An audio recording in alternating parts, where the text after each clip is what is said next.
Hello दोस्तों, आशा करते हैं आप लोग बहुत अच्छे होंगे। द परफेक्ट एजुकेशन चैनल पर आप सभी लोगों का बहुत बहुत स्वागत है। एक नई जर्नी, एक नया सफर हम लोग प्रारंभ करने जा रहे हैं। किसका? तो आप कहोगे sir UGC net paper first. आप पीजी किसी भी सब्जेक्ट से हो, नेट आप किसी भी सब्जेक्ट से देना चाहते हो, लेकिन उसका फर्स्ट पेपर कॉमन रहता है जो आपके 50 क्वेश्चन देखने को मिलते हैं और पूरे आपके नेट के पूरे पेपर का 33% पोर्शन ये कवर करता है। तो paper first important role play करता है आपको नेट क्वालिफाई करने में। तो पेपर फर्स्ट को हम लोग बिल्कुल बेसिक से समझेंगे। ये इसकी फाउंडेशन क्लास कह लीजिए, फाउंडेशन बैच कह लीजिए, बिल्कुल सारी कक्षाएं निःशुल्क और इसी यूट्यूब चैनल पर हम आपको कवर कराएंगे। आपकी 10 यूनिट है, 10 यूनिट को बिल्कुल बेसिक से कवर कराएंगे ताकि इसमें आपको किसी भी परेशानी का सामना ना करना पड़े। आज की हम लोग इस क्लास में यूनिट नंबर फर्स्ट को प्रारंभ करने जा रहे हैं। और यूनिट नंबर फर्स्ट क्या? तो आप कहोगे सर जी शिक्षण अभिवृत्ति, शिक्षण अभिक्षमता, या फिर अंग्रेजी में कहें टीचिंग एप्टीट्यूड। टीचिंग एप्टीट्यूड को बिल्कुल बेसिक से हम लोग समझेंगे कि यहां से क्वेश्चन कैसे बनते हैं। और इस यूनिट नंबर फर्स्ट में कम से कम आपकी 5 से 6 क्लास होगी, तब जाके यूनिट नंबर पेपर फर्स्ट अच्छे से कवर होगा। ठीक है, अच्छा, ये आपकी पहली क्लास है और आज हम लोग अपने इस क्लास में शिक्षण को समझेंगे कि टीचिंग है क्या, टीचिंग के नेचर क्या है, टीचिंग के स्वरूप क्या है। टीचिंग जब हम करते हैं सर, कौन कौन से बैरियर हमारे सामने आ सकते हैं? शिक्षक के रूप में, छात्र के रूप में, करिकुलम के रूप में, पाठ्य वस्तु के रूप में, पाठ्यचर्या के रूप में, सारे पॉइंटों को डिस्कस करेंगे। अच्छा, एक बात और, क्लास को प्रारंभ करने से पहले एक छोटी सी रिक्वेस्ट करेंगे कि देखिए, अभी तक आप शायद एमएड किए होंगे या फिर आप अभी बीएड किए होंगे, अभी आप पीजी में इनरोल किए होंगे।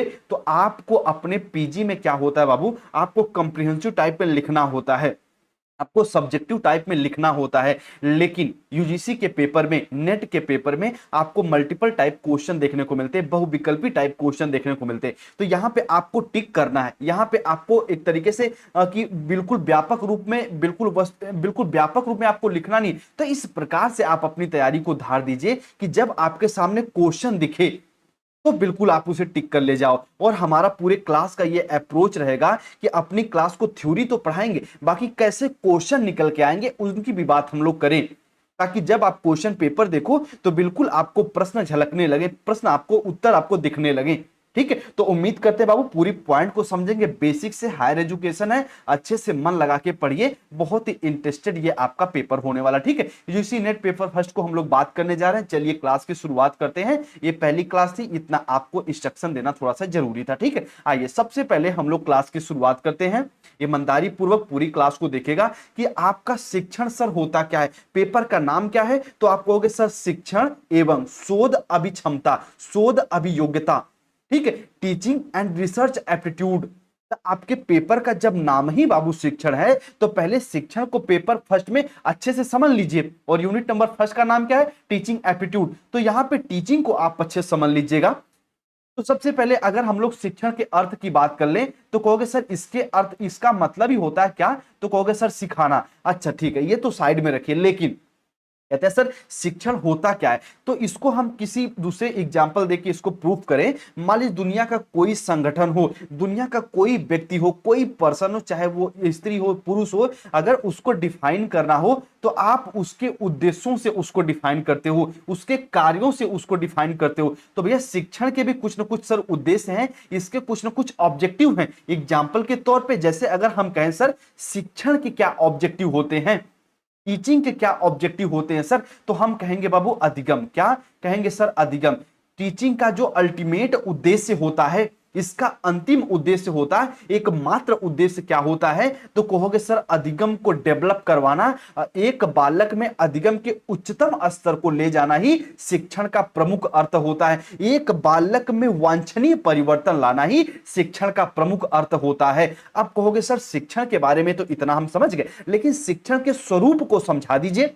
और जहां से कई बार आपके एग्जाम में क्वेश्चन भी बन चुका है, तो मेरी बात को समझिएगा। इसको हम कुछ पॉइंट वाइज में पहले समझा देते हैं, उसके बाद थ्योरेटिकल वे में हम लोग समझेंगे। ठीक है, चलिए बिल्कुल अच्छे से पूरी पॉइंट को समझिएगा। पहली क्लास है, बिल्कुल ईमानदारी पूर्वक क्लास को देखिएगा, आपका कॉन्सेप्ट क्लियर होगा और चीजें बेहतर आपकी निकलती जाएंगी। सबसे पहले यदि हम लोग यहाँ पे किसकी बात करने जा रहे हैं तो आप कहोगे सर शिक्षण के स्वरूप को। किसकी? तो कहोगे सर शिक्षण के स्वरूप की बात कर रहे हैं। अगर हम लोग शिक्षण के स्वरूप की बात करें, सर स्वरूप क्या होता है, तो आप ये देखोगे कि इसके तत्व की बात करें। स्वरूप कहने का मतलब है हम इसमें तत्व, इसके एलिमेंट की बात करें, कौन कौन सी एलिमेंट प्रमुख रूप से होते हैं।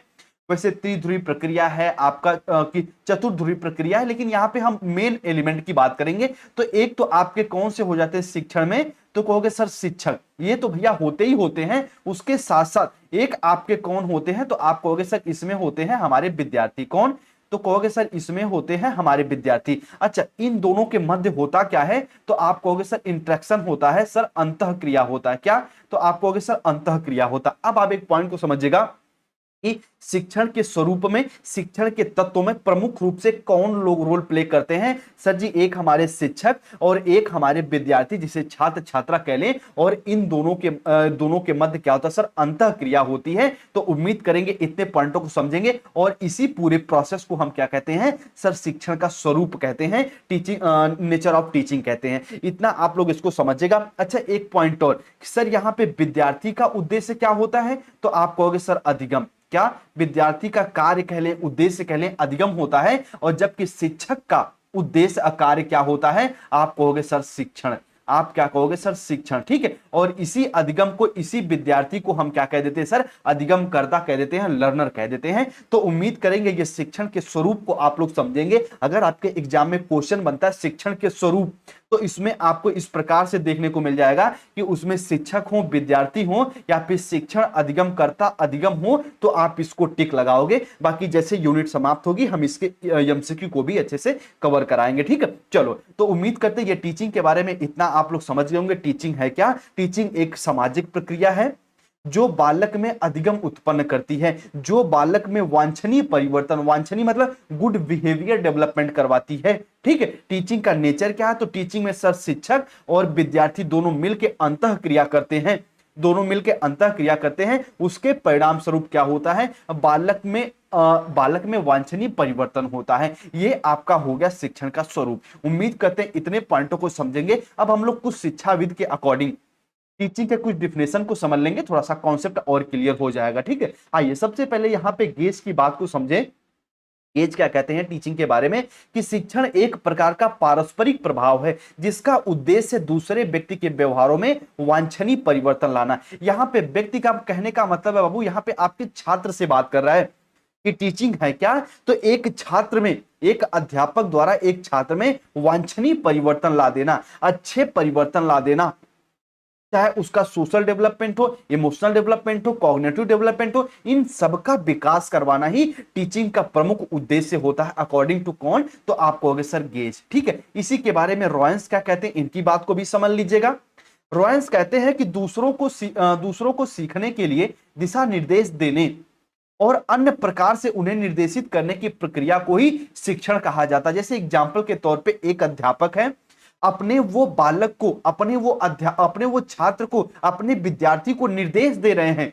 अभी हम आपको बताएंगे कि शिक्षण में, निर्देशन में, प्रशिक्षण में, अनुदेशन में क्या डिफरेंट है, ये भी बताएंगे। लेकिन यहाँ पे आप कहीं ना कहीं एक अध्यापक जब क्लास में पढ़ा रहा होता है, तो जैसे गृह कार्य दे दिया या फिर क्लास में बता दिया कि आप इस पुस्तक में इस पेज नंबर को पढ़ो, तो वो कहीं ना कहीं अनुदेशन होता, कहीं ना कहीं वो निर्देश दे रहा होता। ठीक है, शिक्षण का अर्थ कभी आदेश देना नहीं होता बल्कि निर्देश देना होता, क्योंकि आदेश से क्या होता है, एक अध्यापक के अंदर तानाशाही आ जाती है, जबकि निर्देश से दोनों मिलकर अंतःक्रिया करते हैं, विद्यार्थी और शिक्षक दोनों। तो इसी के बारे में रॉयंस कहते हैं, एक अध्यापक अपने बालक, अपने छात्रों को निर्देश देता है और एक तरीके से उनमें ज्यादा से ज्यादा परिवर्तन करने का प्रयास करता है। और इसी पूरी प्रोसेस को ही हम क्या कहते हैं सर, शिक्षण कहते हैं, सर टीचिंग कहते हैं। ये बेसिक क्लास है, पहली क्लास है, तो बिल्कुल इसके जड़ में प्रहार करके हम चीजों को समझेंगे, ताकि आपको कहीं से भी क्वेश्चन आए, आपको बिल्कुल इसे अगर मनोवैज्ञानिक तरीके से क्वेश्चन पूछे तब भी आप प्रश्न को टिक कर ले जाएंगे। लेकिन डिपेंड ये करता है कि पूरी क्लास को शांति से देखें, अंडरस्टैंडिंग के साथ, ठीक है, चिंतन के साथ। जेम्स एम थाइम इसके बारे में क्या कहते हैं, थाइम कहते हैं समस्त शिक्षण का अर्थ सीखने में वृद्धि होता है, अभी हमने आपको ऊपर बताया था बाबू क्या, कि शिक्षण का सर अल्टीमेट उद्देश्य क्या होता है, शिक्षण का अंतिम उद्देश्य क्या होता है, तो आप कहोगे सर अधिगम। क्या आप कहोगे सर अधिगम, और अधिगम में क्या, तो आप कहोगे सर अधिगम में वृद्धि, ठीक है, लर्निंग में ग्रोथ कराना ही टीचिंग का प्रमुख उद्देश्य होता है, अल्टीमेट एम होता है। तो उम्मीद करते हैं ये तीनों डिफिनेशन के हिसाब से आप शिक्षण को समझ गए होंगे कि शिक्षण का अर्थ क्या है। शिक्षण एक सामाजिक प्रक्रिया है जो एक बालक में भैया वांछनीय परिवर्तन लाता है। इतने पॉइंट को आप लोग अच्छे से समझ लीजिएगा। अच्छा, एक हमारे वैज्ञानिक हुए, मनोवैज्ञानिक हुए, जिनका नाम क्या था, तो आप कहोगे सर उनका नाम था मॉरिसन। क्या? मॉरिसन। मॉरिसन ये कहते हैं ना, इनके कोटेशन को याद रखिएगा कि शिक्षण का अर्थ क्या होता है। ये कहते हैं एक ज्यादा मेच्योर व्यक्ति, एक ज्यादा परिपक्व व्यक्ति एक कम परिपक्व व्यक्ति को यदि कुछ ट्रांसफर कर रहा है, कुछ इंस्ट्रक्शन दे रहा है, कुछ दिशा निर्देश दे रहा है, या कुछ पढ़ा रहा है, उसी पूरे प्रोसेस को ही हम क्या कहते हैं सर, तो आप कहोगे उसे टीचिंग कहते हैं। रॉयंस कहते हैं एक ज्यादा मेच्योर व्यक्ति कम मेच्योर व्यक्ति को यदि कुछ पढ़ा रहा है और दोनों के मध्य इंटरेक्शन हो रहा, अंतः क्रिया हो रही है, एक दूसरे के साथ बातचीत कर रहे हैं, चिंतन कर रहे हैं, तो इसी पूरे प्रोसेस को हम टीचिंग कहते हैं, इसी पूरे प्रोसेस को हम शिक्षण कहते हैं। ये उम्मीद करते हैं आपको टीचिंग वाला कॉन्सेप्ट क्लियर हो गया होगा, तो एक बार आप कमेंट में यस कर दीजिए। ठीक है, आइए अब हम लोग नेक्स्ट टॉपिक की बात करेंगे, शिक्षण का संकुचित और व्यापक अर्थ। शिक्षण का संकुचित और व्यापक अर्थ। अब देखो, जब शिक्षण का संकुचित अर्थ यानी नैरो मीनिंग की बात हम लोग यहां पे कर रहे हैं, तो इसको ऐसे समझिएगा, ये आपके विद्यालय तक सीमित रहता है। क्या? तो कहोगे सर ये हमारे विद्यालय तक बिल्कुल सीमित रहता है, लेकिन जो व्यापक अर्थ होता है सर, इसमें आपका विद्यालय, इसमें सर आपका विद्यालय व समाज, विद्यालय व समाज सर दोनों इंक्लूड रहते हैं। इसे कहते हैं शिक्षण का संकुचित और शिक्षण का व्यापक अर्थ। एग्जाम्पल के तौर पे ये आपको, इसे हम कह देते हैं पुस्तकीय ज्ञान। क्या कह सकते हैं सर? इसे हम कह सकते हैं पुस्तकीय ज्ञान, इसे हम कह सकते हैं पुस्तकीय ज्ञान, बल्कि इसे कह सकते हैं सर हम अर्जनीय ज्ञान, या फिर इसे हम क्या कह सकते हैं, तो आप कहोगे सर ये जो हम अर्जन कहते हैं, ठीक है, और इसमें क्या करते हैं सर, अधिगम करते हैं। अभी इसको हम अच्छे से समझा देते हैं, समझिएगा मेरी बात को। जब हम शिक्षण के संकुचित अर्थ की बात करते हैं, तो इसे सर अधिगम क्यों कहते हैं? अधिगम किसे कहते हैं सर? अधिगम एक औपचारिक प्रक्रिया है जो विद्यालय में घटित होती है। अर्जन एक सामाजिक प्रक्रिया जो समाज के द्वारा, हमारे परिवार के द्वारा घटित होती है। ठीक है, तो व्यापक अर्थ क्या? जैसे मम्मी ने हमें कुछ मदर लैंग्वेज सिखा दिया, पापा ने हमें कैसे रहना सोसाइटी में ये बता दिया, समाज के लोग बता दिए कैसे हमें बोलना है, कैसे बिहेव करना है, कौन से स्किल को सीखना है, किससे जल्दी जॉब हमको मिलेगी, ये हमारे सोसाइटी के लोग बता दिए। उनसे हम ऑब्जर्व करके चीजों को सीख लिए, बड़ों को देख के हम अच्छे व्यवहार करने लगे, नैतिक बिहेवियर डेवलप हो गया हमारे अंदर। तो ये है हमारा शिक्षा का व्यापक अर्थ। ठीक है, इतने पॉइंटों को समझिएगा। अच्छा, एक मनोवैज्ञान, एक यहाँ पे शिक्षाविद हुए, एक दर्शन शास्त्री हुए जिनका नाम है रूसो। वो तो कहते हैं कि भैया कोई दुनिया में कोई विद्यालय होना ही नहीं चाहिए, बल्कि बालक को छोड़ दो वो प्रकृति के माध्यम से सीखे। इसी को कहते हैं शिक्षा का व्यापक अर्थ। एक बालक को बिना किसी बैरियर के, बिना किसी बाधा के, बिना किसी रोक टोक के उसे सीखने के लिए आप मुक्त छोड़ दो, चाहे वो अपने सोसाइटी से सीखे, चाहे अपने नेचर से सीखे, चाहे वो अपने एटमॉस्फेयर से सीखे। इसी को कहते हैं शिक्षण का व्यापक अर्थ। और इसी का विरोध में आपका आ गया शिक्षण का संकुचित अर्थ। शिक्षण के संकुचित अर्थ में एक आपका स्ट्रक्चर करिकुलम रहता है, एक आपका नियमित पाठ्यक्रम रहता है, ये आप विद्यालय में घटित होता है, ये आपके यूनिवर्सिटीज में घटित होता है, ये आपका पुस्तकीय ज्ञान होता है। क्या? ये आपका बुक नॉलेज होता है। उसके साथ साथ ये अधिगम, इसके द्वारा अधिगम होता है, जो ज्ञान होता है वो व्यवस्थित और तरीके के माध्यम से होता है। तो उम्मीद करेंगे आप शिक्षण के संकुचित और व्यापक अर्थ को समझ जाओगे कि भैया शिक्षण का संकुचित अर्थ यानी विद्यालय तक सीमित रहे, इसका एक आपका करिकुलम डिजाइन हो, उसे हम कहेंगे शिक्षण का संकुचित अर्थ। एक होता शिक्षण का व्यापक अर्थ जो पूरे समाज के द्वारा, यदि बालक कोई सीख रहा है, अपने एटमॉस्फेयर के माध्यम से सीख रहा है, अपने वातावरण, अपने इन्वायरमेंट के माध्यम से बालक सीख रहा है, अपने नेचर के बारे के माध्यम से बालक सीख रहा है, अपने नेचर के माध्यम से बालक सीख रहा है, उसे कहेंगे शिक्षण का व्यापक अर्थ। उम्मीद करेंगे ये कॉन्सेप्ट आपका अच्छे से क्लियर हो जाएगा। अभी तक हम लोग अपने इस क्लास में 2 पॉइंटों की बात किए, कौन कौन से? एक सर शिक्षण क्या होता है, और शिक्षण के संकुचित और व्यापक अर्थ को समझ गए हो तो एक बार यस कर दो, तो हम लोग आगे आगे करते हैं। ठीक है, चलिए आ जाइए। अब यहां पे आपको एक पॉइंट अच्छे से समझना है कि शिक्षण के अर्थ संबंधी विभिन्न दृष्टिकोण, यानी शिक्षण के बारे में विभिन्न जो प्रकार के आपके तत्व हैं, एलिमेंट है, ऑर्गेनाइजेशन है, वो क्या बोलते हैं। ऑर्गेनाइजेशन कहने का मतलब है जैसे लोकतंत्र, ये भी कहीं ना कहीं एक संगठन ही तो है, लोगों का एक समूह ही तो है। एक तंत्र या फिर इसे हम राजतंत्र कह लें, ये भी तो किसी लोगों का समूह ही तो है। या फिर यहाँ पे हस्तक्षेप रहित शासन कह लें, ये भी तो किसी लोगों का समूह है। इन लोगों का भैया शिक्षण के बारे में क्या विचारधारा है।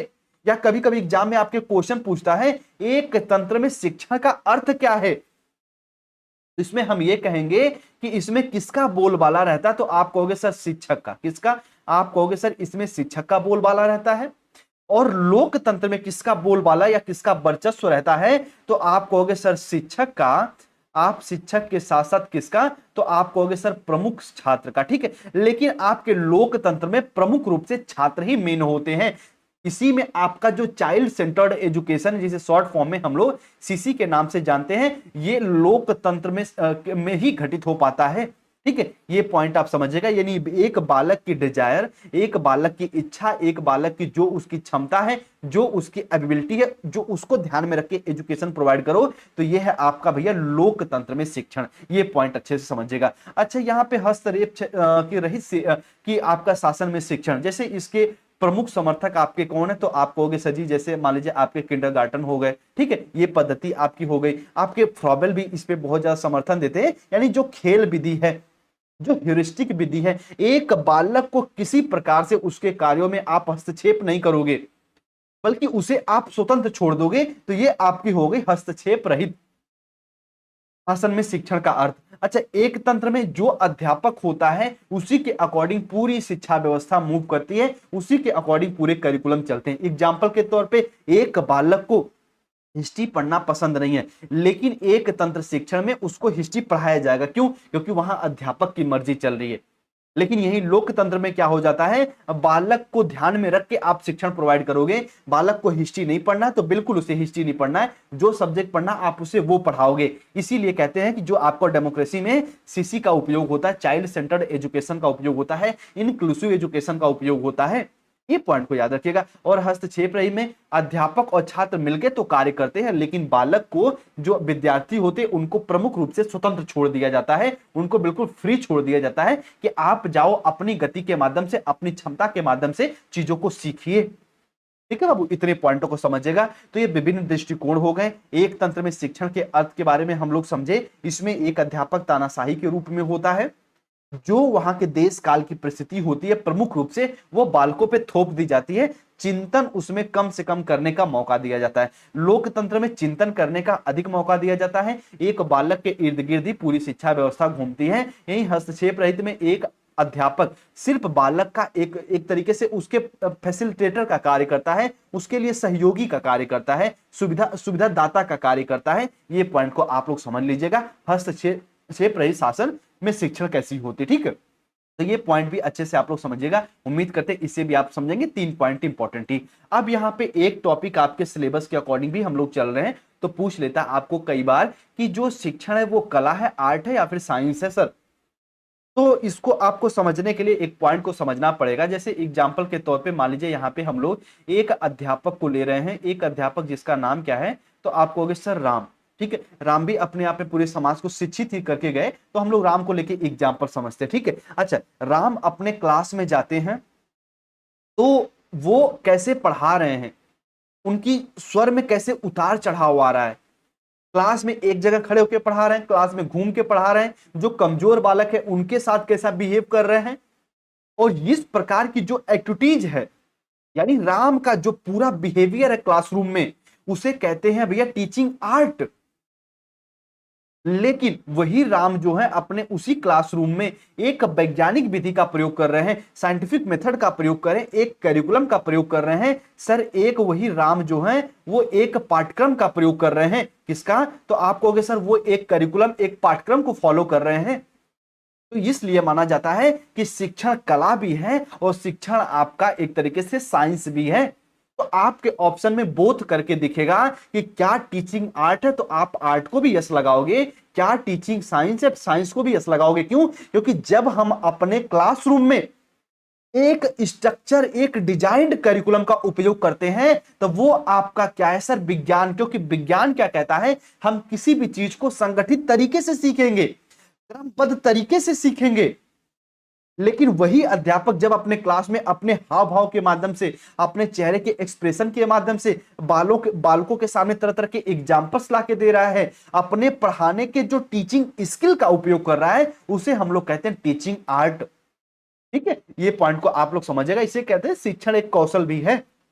ठीक है, टीचिंग एक प्रकार का एक एक स्किल भी है। तो टीचिंग क्या है सर, टीचिंग एक आर्ट भी है और टीचिंग एक साइंस भी है। तो उम्मीद करेंगे इस कॉन्सेप्ट को आप समझेंगे। क्यों है, हमने ये भी आपको बताया, क्योंकि विज्ञान में हम एक व्यवस्थित की पाठ्यक्रम करिकुलम का उपयोग करते हैं, सिलेबस का उपयोग करते हैं, और कला में हम लोग क्या करते हैं, अपने क्लासरूम में कैसे एक्टिविटीज कर रहे हैं, इन सबका हमें ध्यान में रखा जाता है। इसलिए कहते हैं जो अध्यापक होता क्या होता है सर, एक अभिनेता होता है। ये पॉइंट को आप लोग समझ लीजिएगा। ठीक है, एक इस प्रकार से आप समझ लीजिएगा। तो ये आपका क्या हो गया, तो कहोगे सर शिक्षण कला भी है और शिक्षण विज्ञान भी है। उम्मीद करते हैं इस पॉइंट को भी आप लोग अच्छे से समझे होंगे। ठीक है, आ जाओ अगले पॉइंट की बात करें। यदि हम लोग टीचिंग के कुछ कैरेक्टरिस्टिक्स की बात करेंगे, ठीक है, ये आपको डायरेक्ट आपके ऑप्शन में देखने को मिलेगा कि निम्न में से शिक्षण क्या है। तो इस ऑप्शन में से कोई एक ऑप्शन आपको देखने को मिल जाएगा। 10 से 15 ऑप्शन को बस एक एक बार समझ लीजिएगा।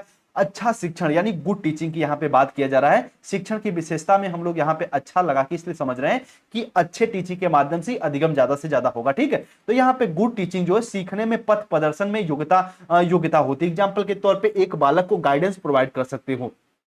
अच्छी टीचिंग एक बालक को दिशा निर्देश दे सकते हैं, दिशा दे सकते हैं। ठीक है, अच्छी शिक्षण सहानुभूतिपूर्ण होता है।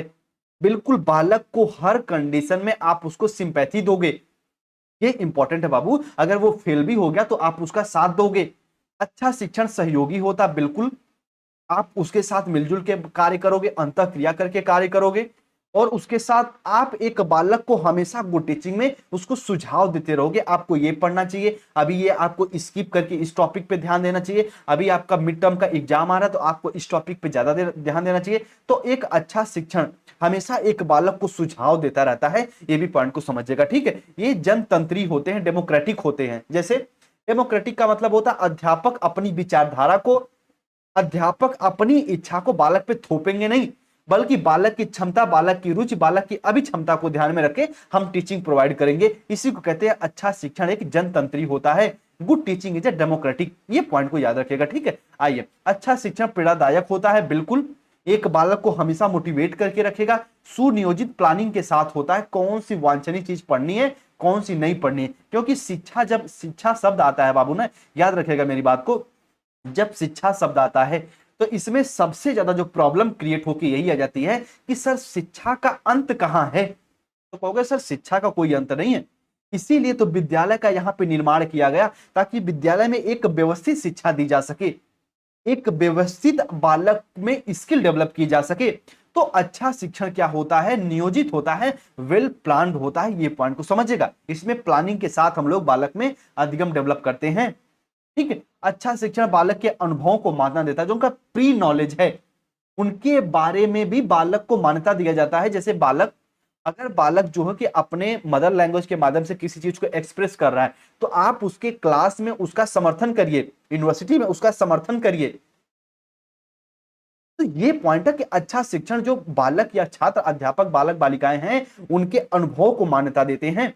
ये पॉइंट को यहां पे समझ लीजिएगा। ये पॉइंट यहां पे रिपीट हो गया। ठीक है, चलिए आ जाइए। अच्छा शिक्षण प्रगतिशील होता है और शिक्षकों के अनुभव को भी मान्यता देता है। एक अध्यापक अपने एक्सपीरियंस भी क्लास में बता सकता है 9 पॉइंट में। और अच्छा शिक्षण प्रगतिशील होता, प्रोग्रेसिव होता है, हमेशा एक बालक में कैसा डेवलप करवाता है, तो सजी रचनात्मक।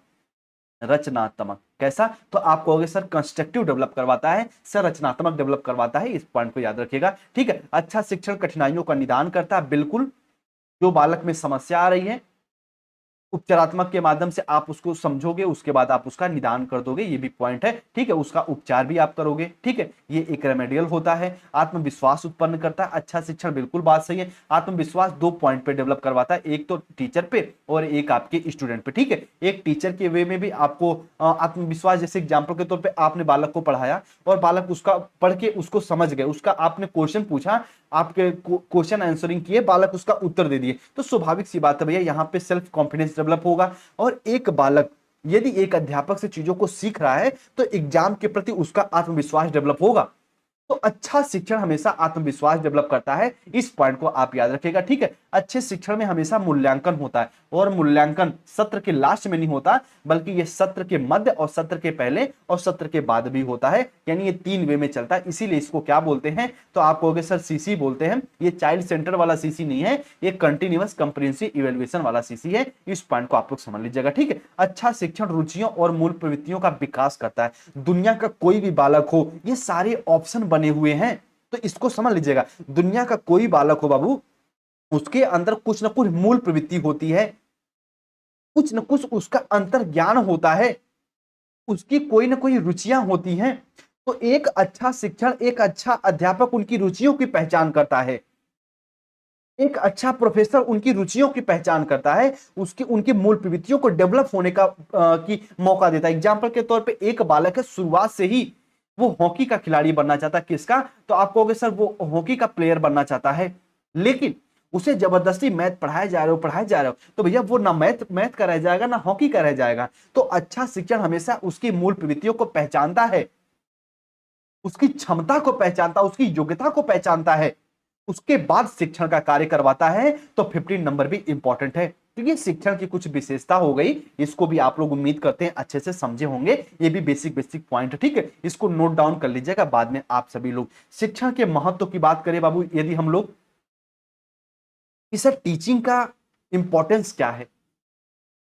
देखो एग्जाम्पल के तौर पे जरूरी नहीं कि अगर हम आपको क्लास नहीं पढ़ाते तो आप नेट क्वालिफाई नहीं करते, बिल्कुल करते, लेकिन क्लास के माध्यम से सबसे पहले अगर आपको कुछ डेवलप होता है तो सर वो है मोटिवेशन।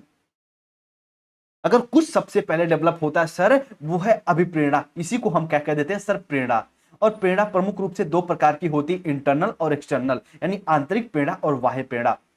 जो आप खुद से प्रेरित हो तो उसे कहते हैं इंटरनल, और समाज द्वारा आपको किसी कार्य को करने के लिए मोटिवेट कर दिया गया तो वो है एक्सटर्नल, ठीक है। अपने लिए कार्य करो तो इंटरनल, दूसरों के लिए कार्य करो, दूसरों को खुश करने के लिए कार्य करो तो एक्सटर्नल मोटिवेशन। अच्छा, यहां पे सर आप देख रहे हो कि अगर आप हमें नहीं पढ़ाते तब भी हम नेट की प्रिपरेशन तो करिए लेते, लेकिन आप हमें पढ़ा रहे हो तो सर कहीं ना कहीं हम मोटिवेट हैं, हमको कहीं ना कहीं एक दिशा दिखा दिए सर आप, तो हम इसको आसानी से बिल्कुल इसको क्रैक कर ले जाएंगे। अच्छा, इसको इसको समझने के लिए और समझिएगा, एक अध्यापक का कार्य क्लास में कंटेंट देने के साथ साथ बालकों को सही दिशा निर्देश देना होता है। उसी को कहते हैं, आपका एनसीएफ 2005 भी कहता है, एक अध्यापक, एक शिक्षक आपका कोई तानाशाह नहीं है, आपको कोई एक प्रकार से आदेश देने वाला व्यक्ति नहीं है, बल्कि वो क्या है, तो आप कहोगे सर सुविधा दाता। क्या, वो सुविधा दाता है, वो फैसिलिटेटर है, ठीक है। वो आपको सुविधा प्रोवाइड करेगा, आप ज्यादा से ज्यादा अधिगम को प्राप्त करोगे। इसीलिए कहते हैं शिक्षण का पहला महत्व भैया अभिप्रेरणा, मोटिवेशन। ये बालक के अंदर भी डेवलप करवाता है, और बालक का ज्यादा से ज्यादा ग्रोथ होगा तो अध्यापक भी मोटिवेट होकर अच्छे से पढ़ेगा, ठीक है। अगर आप लोग हमारी क्लास को खूब बढ़िया से इंजॉय करो, अच्छे से पढ़ रहे हो, तो अगली क्लास में हम और एफर्ट डालेंगे, ठीक है। तो शिक्षण का पहला इंपॉर्टेंट है कि अभिप्रेरणा, मोटिवेशन डेवलप होता है। उसके बाद प्रभावी शिक्षण, इफेक्टिव इफेक्टिव टीचिंग। ये कैसे सर, एग्जाम्पल के तौर पे एक अध्यापक शिक्षण के माध्यम से अपना अपना वो हर प्रयास करता है जिससे बालक के राह में आसानी हो जाए। यानी हम अपने क्लास में वो सारी पॉइंटों को ऐड कर रहे हैं, वो सारी बातों को बता रहे हैं कि आपको नेट, आपको नेशनल एलिजिबिलिटी टेस्ट को क्वालिफाई करने में, क्रैक करने में आपकी ज्यादा से ज्यादा मदद हो सके। तो शिक्षण का यह महत्व होता है कि यह प्रभावशाली टीचिंग कराता है। कैसे, संगठित तरीके से।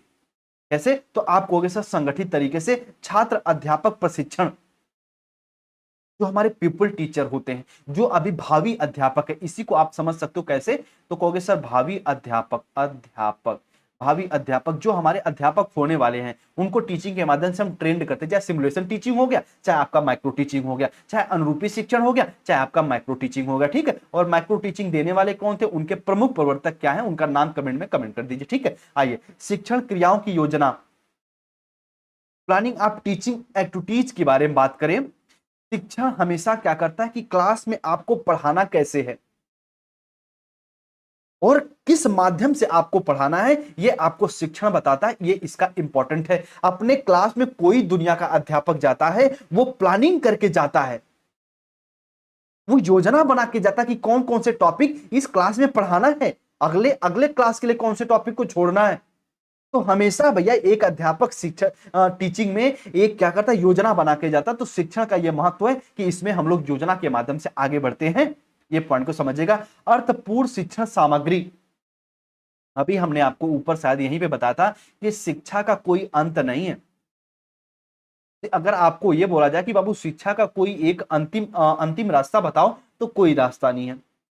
शिक्षा चारों ओर से आपको मिलती, समाज के द्वारा से भी, परिवार के द्वारा भी, विद्यालय के द्वारा भी और अनौपचारिक संगठन के द्वारा भी। तो इसका कोई अंत नहीं है। तो इसके माध्यम से जब एक बालक को, एक आप छात्र, एक विद्यार्थी को पढ़ा रहे हो, तो उसके लिए अर्थपूर्ण सामग्री का प्रयोग करिए। किसका? तो आप कहोगे उसके लिए अर्थपूर्ण सामग्री का प्रयोग करिए, जो उसके उस क्लासरूम में ज्यादा से ज्यादा उसका विकास कर पाए, जो उस लेवल पे उस बालक का ज्यादा से ज्यादा विकास कर पाए। ठीक है। कि शिक्षण के 3 स्तर होते हैं। सबसे पहले आपका स्मृति, बोध, और उसके बाद आपका कौन? तो कहोगे सर चिंतन। इसको देने वाले कौन थे? तो इसका शॉर्ट फॉर्म है एच। ठीक है। इसके बाद हर्पर्ट हो गए, मॉरिसन हो गए, हंट हो गए। ठीक है। तो इसमें कैसे, कौन से स्तर पे क्या डेवलप किया जाए, कौन से अर्थपूर्ण सामग्री दी जाए, ये सब आपको बताता है कौन? तो कहोगे सर जी शिक्षण बताता है। ये इसका इंपॉर्टेंस है, इसे भी आप लोग समझिएगा। यानी मोटिवेशन, प्रभावी शिक्षण, जो हमारे भावी अध्यापक हैं उनकी ट्रेनिंग, योजना बनाना और अर्थपूर्ण सामग्री प्रस्तुत करना शिक्षण का प्रमुख कार्य होता है। इसका इंपॉर्टेंस होता है, इसको समझ लीजिएगा। अब देखो, यहाँ पे आपको कुछ अंतर समझना है। आपके एग्जाम में डायरेक्ट यहाँ से क्वेश्चन बन जाता है कि शिक्षण का क्या अर्थ है, और उसके बाद अनुदेशन का क्या अर्थ है, इसे समझिएगा। उसके बाद यहाँ पे अनुबंधन, अनुबंधन जिसे कंडीशनिंग कहते हैं। उसके बाद यहाँ पे आपका है प्रशिक्षण। क्या? तो कहोगे सर प्रशिक्षण जिसे ट्रेनिंग कहते हैं। अब देखो एक एक को बाबू यहाँ पे आप समझ जाइएगा, कभी नहीं भूलेंगे। शिक्षण का अर्थ क्या होता है, चलो शिक्षण को सबसे बाद में समझिएगा, अनुदेशन को सबसे पहले समझिए। इंस्ट्रक्शन क्या होता है? एक बालक को जैसे गृह कार्य आप दे रहे हो, गृह कार्य दे रहे हो, जिसे हम लोग होमवर्क कहते हैं, SW कहते हैं। अगर एक बालक को गृह कार्य दे रहे हो, होमवर्क दे रहे हो, तो ये आपका अनुदेशन है। एक बालक को दिशा निर्देश दे रहे हो, ये आपका अनुबंधन, ये आपका अनुदेशन है। सॉरी, अगर सर यहीं पे अनुबंधन की बात करें, कंडीशनिंग की बात करें, कंडीशनिंग की बात करें, एक बालक को आप कुछ सिखा रहे हो, इसके प्रमुख प्रवर्तन कौन है? तो कहोगे सर पावलोव। ठीक है, कौन? पावलोव। उनको नोबेल पुरस्कार भी मिला था। अनुबंधन, कंडीशनिंग का अर्थ क्या होता है? बालक को किसी चीज को सिखाना है तो किसी चीज से जोड़ दीजिए, उसको बिल्कुल कंडीशनाइज कर दीजिए। कंडीशन का मतलब इसी में हम लोग यसार की थ्योरी को करते हैं। एग्जाम्पल के तौर पे बालक के सामने स्टिमुलस लाइए, तब बालक रिस्पॉन्स करेगा, और उसी स्टिमुलस के प्रति एक समय ऐसा आएगा कि बालक अपने आप को जोड़ लेगा और आसानी से अधिगम को प्राप्त कर लेगा। तो अनुबंधन में एक बालक को हम कंडीशन में करके उसको प्रेरित करते हैं स्टिमुलस के माध्यम से। सर अच्छा, यहीं पे सर हमारा प्रशिक्षण क्या होता है? किसी विशेष विषय में, किसी विशेष क्षेत्र में अगर आपको स्किल प्रोवाइड की जाए, तो उसी को हम कहते हैं प्रशिक्षण। एग्जाम्पल के तौर पे आप इंजीनियर बन गए, एग्जाम्पल के तौर पे आप मैकेनिक बन गए, एग्जाम्पल के तौर पे आप इलेक्ट्रीशियन बन गए, तो ये आपका प्रशिक्षण है। अच्छा सर शिक्षण क्या होता है? तो इन तीनों को यदि मिला दोगे तो वही आपका शिक्षण है। यानी शिक्षण के अंदर अनुदेशन, अनुबंधन और प्रशिक्षण तीनों आता है। अच्छा शिक्षण का अर्थ क्या होता है सर? शिक्षण का अगर अर्थ की बात करें सर, इसका उद्देश्य की बात करें तो अधिगम की प्राप्ति।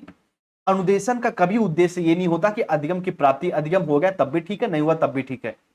ठीक है। अनुबंधन का अर्थ होता है सर एक बालक सिर्फ कंडीशनाइज हो जाए, उस हमारे स्टिमुलस के प्रति जुड़ जाए बस, कैसे भी करके। और आपका प्रशिक्षण का अर्थ क्या होता है? एक बालक किसी विशेष चीज में स्किल प्राप्त कर ले।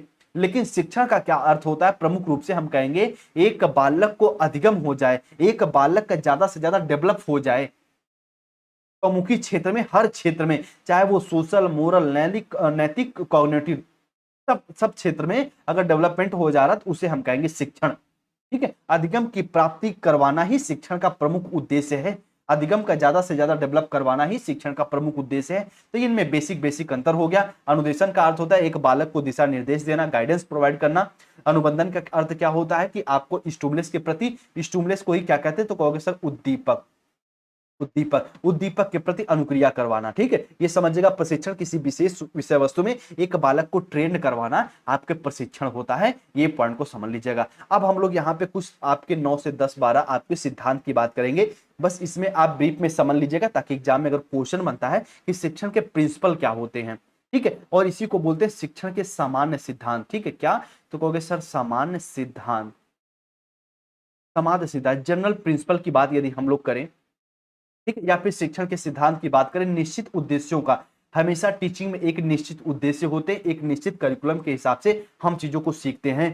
ठीक है, जब आप शिक्षण करो तो कौन कौन से प्रिंसिपल को फॉलो करना चाहिए, तो सबसे पहले निश्चित उद्देश्यों को फॉलो करना चाहिए, उसके बाद अनुकूलता और लचीलेपन का सिद्धांत।